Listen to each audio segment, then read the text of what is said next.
Hi friends, welcome to our channel my lifestyle and cooking. First time பார்க்குறீங்கன்னா subscribe பண்ணிவிட்டு பாருங்கள் friends. நம்ம இன்றைக்கி இட்லி மாவு வச்சு ரொம்ப ஹெல்த்தியான ஒரு ஸ்நாக் ரெசிபி தான் பார்க்க போகிறோம். அது மட்டும் இல்லை, இந்த ஸ்நாக்ஸ் வந்து ரொம்ப டேஸ்ட்டாக இருக்கும். கேக்கை விடவும் சூப்பர் டேஸ்ட்டாக இருக்கும். செய்கிறதும் ரொம்ப ஈஸி. வாங்க இது எப்படி பண்ணலான்னு பார்க்கலாம். இப்போ நம்ம செய்ய ஆரம்பிச்சிடலாம். இது செய்கிறதுக்கு ஒரு சாஸ்பேன் வந்து ஸ்டவ்வில் வச்சுருக்கிறேன். இதில் வந்து 1 கப் அளவு வந்து வெல்லம் வந்து சேர்த்துருக்கிறேன். இது வந்து கரெக்டான ஒரு ஸ்வீட்டாக இருக்கும். இப்போ இது கூடவே ஒரு 1/2 கப் வந்து தண்ணி சேர்த்துக்கலாம். சேர்த்துட்டு நமக்கு பாகுப்பதம்லாம் எதுவும் வர வேண்டாம். நமக்கு வந்து சர்க்கரையெல்லாம் நல்லா கம்ப்ளீட்டாக மெல்ட் ஆகி வந்தாலே போதும். இப்போ பார்த்தீங்க அப்படின்னா சர்க்கரையெல்லாம் நல்லா வந்து மெல்ட் ஆகி வந்துடுச்சு. இந்த மாதிரி சர்க்கரையெல்லாம் நல்லா மெல்ட் ஆனதுக்கப்புறமா இதை வந்து தனியாக வச்சிடலாம். இப்போ இதில் வந்து நான் வந்து ஒரு பேன் வந்து ஸ்டவ்வில் வச்சுருக்கிறேன். இப்போ இதில் வந்து ஒரு 1/2 டேபிள் ஸ்பூன் வந்து நெய் சேர்த்துக்கலாம். நெய் வந்து நல்லா இந்த மாதிரி உருகட்டும். நெய் வந்து நல்லா உருகினதுக்கப்புறமா இதில் வந்து கேஷ்யூவும் ரைஸினும் ஆட் பண்ணியிருக்கிறேன். நான் வந்து ஒரு 2 டேபிள் ஸ்பூன் வந்து கேஷ்யூவும் 2 டேபிள் ஸ்பூன் வந்து கிஸ்மிஸ் பழமும் வந்து ஆட் பண்ணியிருக்கிறேன். இது வந்து நெய்யிலே நல்லா இந்த மாதிரி வறுத்து எடுத்துக்கலாம். நல்லா வந்து கேஷ்யூவும் ரைஸின்ஸும் நல்லா வறுப்பட்டதுக்கப்புறமா நம்ம இதை வந்து ஒரு பவுலுக்கு வந்து மாற்றி எடுத்துக்கலாம்.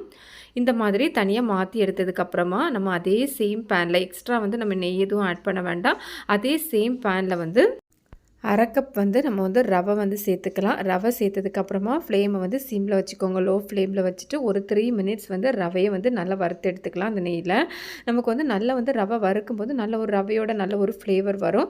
ஒரு 3 மினிட்ஸ் வந்து நம்ம வந்து வறுத்து எடுத்துக்கலாம். நம்ம சேனல்லே நிறைய வந்து ஸ்வீட் ரெசிபி, ஸ்நாக்ஸ் ரெசிபிலாம் இருக்குது. அதோட லிங்க் வந்து எண்ட் ஸ்க்ரீனில் கொடுத்துருக்குறேன். உங்களுக்கு தேவைப்பட்டதுன்னா செக் பண்ணிக்கோங்க. இந்த மாதிரி நல்லா வந்து வறுத்ததுக்கப்புறமா நம்ம இதையும் வந்து தனியாக வச்சுக்கலாம்.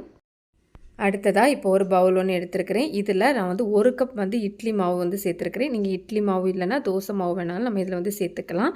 இட்லி மாவு ஆட் பண்ணதுக்கப்புறமா நம்ம இதில் ஏற்கனவே நம்ம வந்து நெய்யில் வறுத்து வச்சுருக்குறோம்ல, கேஷ்யூ அப்புறமா கிஸ்மிஸ் இந்த ரெண்டையும் வந்து இதில் வந்து ஆட் பண்ணிக்கலாம். கூடவே நம்ம ஏற்கனவே வந்து சர்க்கரை வந்து மெல்ட் பண்ணி வச்சுருந்தோம்ல, அதையும் இந்த மாதிரி வடிகட்டி நம்ம வந்து ஆட் பண்ணிக்கலாம். இந்த மாதிரி வடிகட்டி ஆட் பண்ணும்போது அதில் தூசி ஏதாவது இருந்தால் நமக்கு வந்து நல்லா ஃபில்டர் ஆகி வந்துடும். இந்த மாதிரி ஆட் பண்ணி எடுத்துக்கலாம்.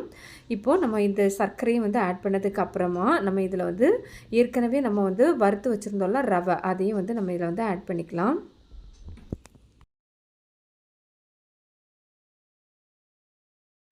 ரவை வந்து ஆட் பண்ணதுக்கப்புறமா நம்ம இதில் வந்து தேங்காய் துருவல் வந்து ஆட் பண்ணிக்கலாம். நான் வந்து ஒரு 1/2 கப் வந்து அளவு வந்து தேங்காய் துருவல் வந்து ஆட் பண்ணியிருக்கிறேன். நம்ம வந்து தேங்காய் துருவல் சேர்க்கும்போது டேஸ்ட் வந்து ரொம்பவே நல்லாயிருக்கும். கூடவே ஒரு வாசனைக்காக, ஒரு ஃப்ளேவருக்காக வேண்டி ஒரு 1/2 டீஸ்பூன் வந்து ஏலக்காய் பவுட்ரு வந்து நான் வந்து சேர்த்துருக்கிறேன். சேர்த்துட்டு இந்த மாதிரி நல்லா வந்து மிக்ஸ் பண்ணி எடுத்துக்கலாம். எல்லாம் வந்து ஒன்றோட ஒன்று சேர்கிற மாதிரி நல்லா இந்த மாதிரி மிக்ஸ் பண்ணி எடுத்துக்கலாம். இந்த மாதிரி நல்லா மிக்ஸ் பண்ணதுக்கப்புறமா நம்ம இதில் வந்து கொஞ்சமாக சால்ட்டு கூட ஆட் பண்ணிக்கலாம். ஒரு பிஞ்சு வந்து சால்ட்டை ஆட் பண்ணும்போது நமக்கு வந்து நல்லா அந்த ஸ்வீட் வந்து நல்லா பேலன்ஸ் ஆகி கிடைக்கும். அதனால் ஒரு பிஞ்சு வந்து சால்ட்டை ஆட் பண்ணி நல்லா வந்து மிக்ஸ் பண்ணிக்கலாம். அவ்வளோதான், நமக்கு பேட்டர் வந்து ரெடி ஆகிடுச்சு.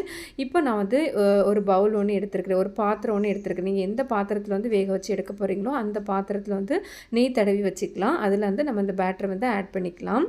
இப்போ நம்ம இதை வந்து வேக வச்சு ஆவியில் வந்து வேக வச்சு எடுத்துக்கலாம். நான் வந்து ஒரு பேனில் வந்து தண்ணி எடுத்து வச்சுருக்கிறேன். அதுக்கு மேலே ஒரு ஸ்டாண்ட் வச்சுட்டு அதுக்கு மேலே தான் நம்ம வந்து பேட்டர் வச்சுருக்கிற பாத்திரத்தை வந்து வச்சுருக்கிறேன்.